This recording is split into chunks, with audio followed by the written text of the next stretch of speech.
ఎత్ర ఎత్ర రఘునాథ కీర్తనం తత్ర తత్ర కృతమస్తకాంజలిం బాష్పవారి పరిపూర్ణలోచనం మారుతిం నమతరాక్షసాంతకం. ఎక్కడైనా రామాయణం వినపడితే చాల్ట, రామకథ వినపడితే చాల్ట, రామనామం వినపడితే చాల్ట, స్వామి హనుమ ఏదో ఒక రూపంలో వచ్చి కన్నుల వెంట నీరు కారిపోతుండగా పొంగిపోతూ అందరికన్నా ముందొచ్చి తెలియచ్చు తెలియకపోవచ్చు ప్రాంగణంలో ఎక్కడో ఒక చోట కూర్చుని కథాకాలక్షేపం పూర్తయిపోయిన తర్వాత వెళ్ళలేక వెనక్కి తిరిగి చూస్తూ కన్నుల నీరు కారుస్తూ పెడతారట. ఈశ్వరాంశ సంభూతుడైనటువంటి హనుమ ఎక్కడ పాదం పెట్టారో అక్కడ మంగళం జరిగి తీరుతుంది. ఎక్కడ రామనామం చెప్పారో అక్కడ మంగళం జరిగి తీరుతుంది. ఎక్కడ సీతమ్మ తల్లి యొక్క వైభవం కీర్తింపబడిందో అక్కడ మంగళం జరిగి తీరుతుంది. అంత పరమోత్కృష్టమైనటువంటి రామాయణాన్ని ప్రారంభం చేస్తూ బాలకాండలో ఒక అద్భుతమైనటువంటి శ్లోకంతో ప్రారంభం చేస్తారు మహర్షి. ఆయన అంటారు, తపస్వాధ్యాయ నిరతం తపస్వీ వాగ్విదాంవరం నారదం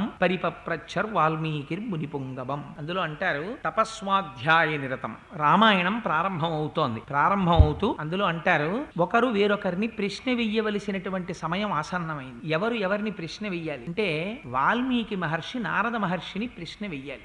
ఎవరు తపస్వాధ్యాయ నిరతం తపస్వి వాగ్విదాంవరం నారదం పరిపప్రచ్చర్ వాల్మీకిర్ మునిపుంగవం. నారద మహర్షిని ఉద్దేశించి పరిప్రశ్న వెయ్యడానికి సిద్ధపడుతున్నారట ఎవరు? వాల్మీకి. అసలు ఆ వాల్మీకి అనేటటువంటి మాటే చాలా ఆశ్చర్యకరమైనటువంటి పేరు. ఎందుచేత అంటే మనకి వాల్మీకి మహర్షి గురించి లోకంలో అనేకమైనటువంటి కథలున్నాయి. అసలు వాల్మీకి అంటే పుట్టలోంచి బయటికి వచ్చిన వారు కాబట్టి, వాల్మీకము నుంచి ఉద్భవించినటువంటి వారు కాబట్టి వారికి వాల్మీకి అని పౌరుషనామం వచ్చింది. అసలు వాల్మీకి మహర్షి యొక్క జీవిత వృత్తాంతం ఏమిటి? అసలు ఈ వాల్మీకి ఎవరు? ఈ ప్రశ్న స్కాంద పురాణంలో వేశారు. స్కాంద పురాణంలో వ్యాస భగవానుడు సనత్కుమారుణ్ణి అడిగాడు, వాల్మీకి ఎవరు? ఆది కావ్యమైనటువంటి రామాయణాన్ని రచించగలిగినటువంటి సమర్థత వాల్మీకి మహర్షికి ఎక్కడి నుంచి వచ్చింది, ఎందువల్ల వచ్చింది, నాకు చెప్పవలసింది అని అడిగితే సనత్కుమారుడు చెప్పాడు ఆ రోజున. వాల్మీకి మహర్షి యొక్క అంశ చాలా ఆశ్చర్యకరమైంది. ఎందుచేత అంటే పూర్వం సుమతి కౌశికి అనబడేటటువంటి ఇద్దరు దంపతులు ఉండేవారు. ఆ దంపతులకు అగ్నిశర్మ అనబడేటటువంటి కుమారుడు జన్మించాడు. కానీ ఆ అగ్నిశర్మకి బాల్యంలో తండ్రి గారు వేదాన్ని పఠింపచేస్తే తగినంతగా అబ్బలేదు. సరే, అలాగే తండ్రి గారు కష్టపడి వేదం నేర్పుతున్నారు, ఆ అగ్నిశర్మ ఆ వేదాన్ని నేర్చుకుంటున్నాడు. సాధారణంగా బ్రాహ్మణులు ఆ రోజులలో ఒకరిచ్చేటటువంటి దానము చేత ధర్మము చేత జీవనం చేసేవారు. అది కూడా ఎంతో అవసరం పడితేనే దానం పట్టేవారు, లేకపోతే దానం పట్టేవారు కాదు. అటువంటి స్థితిలో ఆ రాజ్యం అంతా క్షామం వచ్చింది. అసలే క్షామంతో అలమటించిపోతున్నటువంటి రాజ్యంలో దాన ధర్మాలు ఎక్కడి నుంచి జరుగుతాయి? అందుకని దాన ధర్మములు లుప్తమైపోతున్నాయని అగ్నిశర్మ తన భార్యని తల్లిదండ్రులైనటువంటి సుమతి కౌశికిని తీసుకుని అరణ్యంలోకి ప్రవేశించి అక్కడ ఒక వటకుటీరాన్ని నిర్మించుకుని అక్కడ దొరికినటువంటి కందమూలాలు తేనె మొదలైనవి తెచ్చుకుని జీవనం గడుపుతున్నాడు. కానీ వేదం తగినంతగా నేర్చుకున్నవాడు కాకపోవడం చేత, సాత్వికమైనటువంటి ప్రవృత్తి లోపించడం చేత ఆ అరణ్యంలో తిరిగేటటువంటి దారి దొంగలతో స్నేహం కుదిరింది. వారితో స్నేహం చేశాడు. వచ్చిపోయేటటువంటి వారినందరినీ వేధించి వారి దగ్గర ఉన్నటువంటి సొమ్ముని అపహరించడానికి అలవాటు పడ్డాడు. ఆయన ఒకనాడు అదృష్టం అటుగా మహర్షులు వెళ్ళిపోతుంటే ఆ మహర్షుల దగ్గరికి వచ్చి, వాళ్ళ దగ్గర ఏముంటాయి మహర్షుల దగ్గర? వాళ్ళు కట్టుకున్నటువంటి వస్త్రాలు, చేతిలో ఉన్నటువంటి బ్రహ్మదండం కమండలం అవి ఉన్నాయి. దొంగవాడికి ఏది దొరికినా లాభమే కదా, అదేం కష్టపడి సంపాదించాలి కనుకనా. అందుకని మీ దగ్గర ఉన్నటువంటి ఈ వల్కములు, ఆ బ్రహ్మదండము మొదలైనటువంటివన్నీ కింద పెట్టండి, లేకపోతే మీ ప్రాణాలు తీసేస్తాను అంటే అత్రి మహర్షి అన్నారు, ఏమయ్యా దేనికోసం ఇంత కష్టపడి ఇతరుల యొక్క ప్రాణములను కూడా తీసి నువ్వు ఈ సంపాదన ఇలా సంపాదిస్తున్నావు అని అడిగారు. ఆయన అన్నాడు, నా పొట్ట పోసుకోవడానికి, నన్ను నమ్ముకున్నటువంటి నా భార్యా బిడ్డలు తల్లిదండ్రుల యొక్క పొట్ట పోషించడానికి అన్నాడు. నీ పొట్ట పోసుకోవడానికి, నీ వారి పొట్ట పోసుకోవడానికి ఇంతకన్నా వేరొక వృత్తి నీకు దొరకలేదా? ఇంత కష్టపడి సంపాదిస్తున్నావే, ఇన్ని పాపములు మూట కట్టుకుంటున్నావే, ఇన్ని పాపములు మూట కట్టుకొని నువ్వు సంపాదించినటువంటి ధనంలో దాని వలన సంపాదించినటువంటి సామాగ్రితో జీవనం గడుపుకుంటున్నటువంటి నీవారని నీవనుకుంటున్న వారు నీ పాపములో ఎంత ఫలితాన్ని తాము కూడా వాటా తీసుకోవడానికి సిద్ధంగా ఉన్నారో వెళ్ళి అడిగిరా అన్నారు. ఈ మాట ఏదో కొంచెం ఆలోచించవలసిందిగా అనిపించి సరే మీరు ఇక్కడే ఉండండి, వెళ్ళిపోకండి, నేను మళ్ళీ వస్తానన్నాడు. వాళ్ళు ఎందుకు వెళ్ళిపోతారు? ఋషులు. మేము ఇక్కడే ఉంటాం, వెళ్ళి రమ్మన్నారు. వెళ్ళి అడిగాడు, తల్లిని అడిగాడు, తండ్రిని అడిగాడు, భార్యని అడిగాడు, బిడ్డలను అడిగాడు. వాళ్ళు అన్నారు, పోషించడం నీ కర్తవ్యం, నువ్వు పోషిస్తున్నావు, ఎలా తెచ్చావు, ఎక్కడి నుంచి తెచ్చావు మాకు అనవసరం, నువ్వు తెచ్చావు మేము అనుభవిస్తాం, నువ్వు ఎలా తెచ్చావన్న దానికి ఫలితాన్ని నువ్వు అనుభవిస్తావు, అందులో వాటా మేమేం పుచ్చుకోమన్నారు. చాలా బాధ కలిగింది. ఇన్నాళ్ళు ఇన్ని తప్పు పనులు చేశాను, ఇప్పుడు ఈ ఫలితం పుచ్చుకునేవాడు ఎవరు లేరు, నేనే అనుభవించాలి ఈ ఫలితాన్ని. ఈ మాట చాలా క్లేశంగా అనిపించింది. ఇప్పుడు ఎవరు నన్ను రక్షిస్తారనుకున్నాడు. చేసినటువంటి పాపములు నివృత్తి కావాలి. అది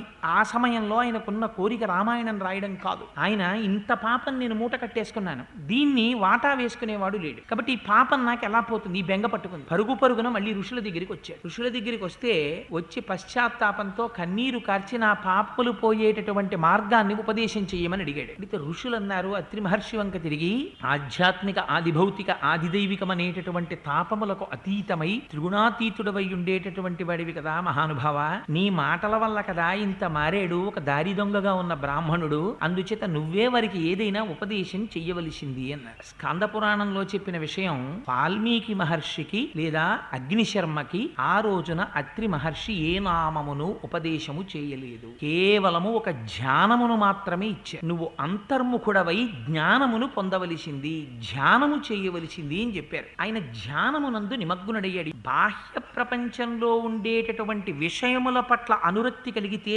ఇంద్రియాలు విచ్చలవిడిగా తిరుగుతాయి. ఎప్పుడైతే ఇంద్రియాలు వెనక్కి తిరిగి ఒక లక్ష్యం మీద ఏకోన్ముఖమైపోయాయో అప్పుడు ధ్యాన నిమగ్నుడై ఉండిపోయాడు. ఋషులు వెళ్ళిపోయారు. 13 సంవత్సరాలు అయిపోయిన తర్వాత ఋషులు అదే బాటలో తిరిగి వస్తున్నారు. ఇంద్రియములన్నీ ఒక లక్ష్యము మీద నిలబడిపోయి ధ్యానమగ్నుడై కూర్చుండిపోయినటువంటి అగ్నిశర్మ ఒంటి మీద పుట్టలు పట్టేశారు. ఆ పుట్టలలోంచి విశేషమైనటువంటి తేజస్సు వెదజల్లుతోంది. ఆ తేజస్సు బయటికి వస్తుంటే చూశారు ఋషులు. చూసి చాలా ఆశ్చర్యపోయారు. ఏమిరా ఇది, మనం ఇంతకు ముందు ఎప్పుడో ఇటుగా వెళ్ళిపోతూ ఇతనికి ఉపదేశం చేసి వెళ్ళాం, నువ్వు ధ్యానములో ఉండవలసింది అని. ఆ వ్యక్తే ఇందులో ఉన్నాడు. ఇవాళ ఎటువంటి స్థితిని పొందాడంటే అసలు బాహ్య ప్రపంచంతో సంబంధం లేదు, అంతగా ఇంద్రియాలన్నీ ఏకోన్ముఖం అయిపోయాయి. కేవలం ఒక లక్ష్య సిద్ధి కోసమని బయట పుట్టలు పట్టినా తెలియనటువంటి స్థితిలో ఉన్నాడు అని వాళ్ళు ఆశ్చర్యపోయి ఋషులు అందులో ఉన్నటువంటి వ్యక్తిని పిలిచారు. వాళ్ళు ఏమని, వాల్మీకి రితితే నామా భువిఖ్యాతం భవిష్యతి అన్నారు. ఇక మీదట మేము చెప్పినటువంటి ధ్యానమునందు మగ్నుడవై మీద పట్టినటువంటి పుట్టలను కూడా గుర్తెరగక ధ్యానము చేసిన వాడివి కనుక నిన్ను వాల్మీకి అని పిలుస్తారు, నువ్వు పుట్టలోంచి పైకి రా అని పిలిచారు. ఇది పౌరుషనామమే. అందుకని వాల్మీకి స్వతసిద్ధమైన పేరు కాదు, ఆయన పేరు అగ్నిశర్మ. ఆయన భారద్వాజ గోత్రీకుడు, సద్బ్రాహ్మణుడు. ఆ పుట్టలోంచి బయటికి వచ్చాడు. వచ్చిన తరువాత ఋషులందరికీ పాదాలకి నమస్కారం చేశాడు. నన్ను ఏం చెయ్యమంటారని అడిగారు. అడిగితే నువ్వు ఉత్తరాభిముఖుడవై వెళ్ళి భగవద్ధ్యానం చేయమన్నారు. ఆయన కుశస్థలీ మధాగమ్య సమారాధ్య మహేశ్వరం అన్నారు. కుశస్థలి అనబడేటటువంటి ప్రదేశానికి వెళ్ళి విశేషంగా పరమశివుణ్ణి ఆరాధన చేశాడు. పరమశివ ఆరాధన చేస్తే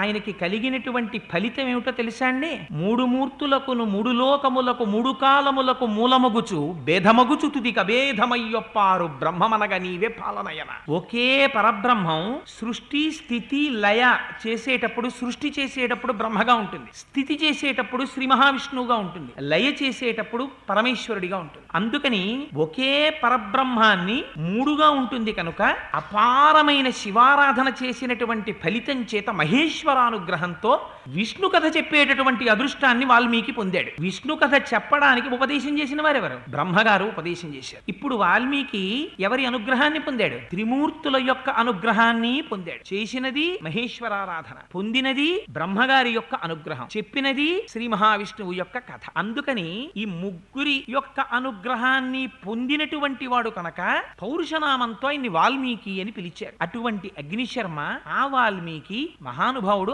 ఆయన రామాయణాన్ని రచించవలసినటువంటి సమయం ఆసన్నమైతే బాలకాండలో మొట్టమొదటి శ్లోకాన్ని రచించారు. ఏమని? తపస్వాధ్యాయ నిరతం తపస్వీ వాగ్విదాంవరం నారదం పరిపప్రచ్చర్ వాల్మీకి మునిపుంగవం. తపస్వి అయినటువంటి వాల్మీకి, తపస్సు స్వాధ్యాయ నిరతుడైనటువంటి వాడు, ముని అయినటువంటి వాడు, గొప్ప వాగ్విదాంవరుడైనటువంటి నారద మహర్షిని పరిప్రశ్న చేశాను.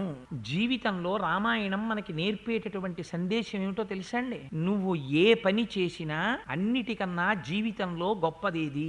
గురువు గారిని తలుచుకోవడం కన్నా గొప్పది వేరొకటి లేదు. గురువుని తలుచుకోవడం, గురువు చెప్పినటువంటి మాటలను జ్ఞాపకం తెచ్చుకోవడం, ఇంతకన్నా గొప్ప మంగళాచరణం ప్రపంచంలో ఉండదు. అందుకని తనకి గురువుగా ఆనాడు పరిప్రశ్న చేస్తే ఎవరు రామాయణాన్ని భాషింపచేశారో ఆ నారద మహర్షిని జ్ఞాపకం తెచ్చుకుంటున్నారు. ఏ మహాపురుషుడి యొక్క దర్శనం చేత తనలో ఉండేటటువంటి అజ్ఞానము పటాపంచలైపోతుందో అటువంటి చెప్పేటటువంటి గురువుకి నారదుడని పేరు. అటువంటి నారదుణ్ణి ప్రశ్న వేశారు ఎవరు? వాల్మీకి మహర్షి. దేని గురించి అడుగుతున్నారు? పరబ్రహ్మమును గురించి ప్రశ్న చెయ్యాలి.